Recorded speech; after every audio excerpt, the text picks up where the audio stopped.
ఈ రాష్ట్రంలో మక్కలు పండించిన రైతులకు కొనుగోలు ప్రక్రియ ఆలస్యం చేశారు. కొన్న మక్కలకు కూడా ఒక్క రైతుకు ₹1 కూడా ఇప్పటిదాకా చెల్లించలేదు. ఎందుకు ఆలస్యం చేస్తూ ఉన్నారు?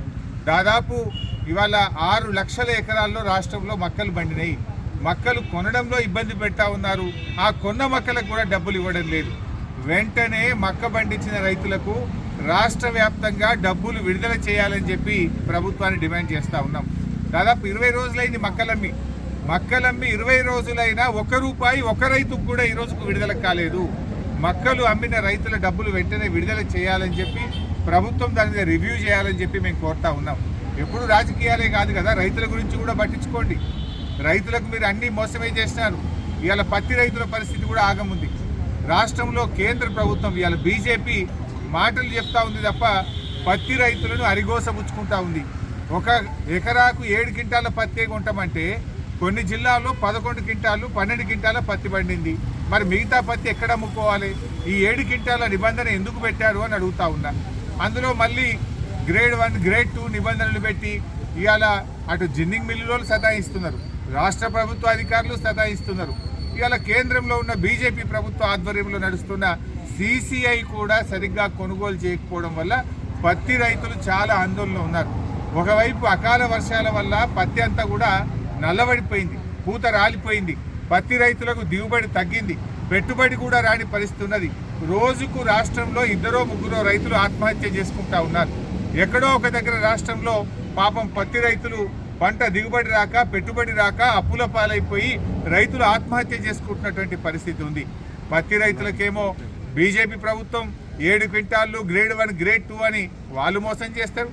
మక్క రైతులకేమో రాష్ట్ర ప్రభుత్వం కొనడం ఆలస్యం, కొన్న మక్కలకు ₹1 కూడా ఇప్పటిదాకా ఇయ్యదు. వడ్లు కొన్న రైతులకు పోయిన యాసంగి బోనస్ రాదు, ఇప్పటి బోనస్ రాదు. ఈ రకంగా రైతుల్ని ఇవాళ రాష్ట్ర కేంద్ర ప్రభుత్వాలు బాగా ఇబ్బంది పెడతా ఉన్నాయి. రేవంత్ రెడ్డి గారు ఇవాళ రైతులను మీరు అన్ని రకాలుగా మోసం చేసినారు. 2 పంటలకు రైతు బంధు ఇచ్చిండ్రు, 2 పంటలకు రైతు బంధు ఎగ్గొట్టిండ్రు. రుణమాఫీ సగం మందికి చేసిండ్రు, సగం మందికి ఇంకా రుణమాఫీ కానే లేదు. బోనస్ ఒక పంటకి ఇచ్చినావు, ఒక పంటకు బోనస్ ఎగ్గొట్టినవు. రైతు బీమా పంటల బీమా అన్నావు, పంటల బీమా పత్తా లేదు. ఇలా వర్షాలు పడి వానకాలంలో చాలా మంది రైతుల పంటలు దెబ్బతిన్నాయి. నువ్వు పంటల బీమా చేస్తా అని మేనిఫెస్టోలో పెట్టి నీ ప్రభుత్వానికి 2 ఏళ్ళు గడిచినా ఇంతవరకు పంటల బీమా దిక్కులేదు. మరి ఆ పంటల బీమా చేస్తే ఇవాళ మొన్న వర్షాల వల్ల తుఫాన్ల వల్ల నష్టపోయిన రైతులందరికీ మేలు జరిగేది కదా. పోయిన ఎండాకాలమే అట్లే పెండింగ్ ఉంది, ఈ వానకాలంది అట్లే పెండింగ్ ఉంది. కేసీఆర్ గారు ఇస్తున్నటువంటి ఎకరాకు 10,000 కూడా ఎందుకు విడుదల చేయడం లేదు? పోయిన యాసంగిలో వడగళ్ల వాన వల్ల నష్టపోయిన రైతులకు ₹1 రాలేదు.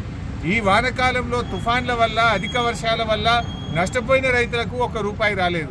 నువ్వు బీమా చేసుంటే, పంటల బీమా చేసుంటే ఇవాళ రైతులకు ఏ ఇబ్బంది లేకుండా డబ్బులు వచ్చేది. అటు పంటల బీమా చేయలేదు, ఇస్తానన్న ₹10,000 కూడా ఇవ్వకపోతుంది. నువ్వు చూసిపోవుడే తప్ప నిధులు ఇచ్చేది లేదా, రైతుల్ని ఆదుకోవడం లేదా అని చెప్పి ఈరోజు బీఆర్ఎస్ పార్టీ పక్షాన నిలదీస్తూ ఉన్నాం. తక్షణమే ఈరోజు ఎక్కడెక్కడైతే పంటలు దెబ్బతిన్నాయో రాష్ట్ర వ్యాప్తంగా గత యాసంగి ఈ వానకాలంలో నష్టపోయిన రైతులకు మరి ఇన్పుట్ సబ్సిడీ విడుదల చేయాలని చెప్పి కూడా ఈరోజు డిమాండ్ చేస్తాం.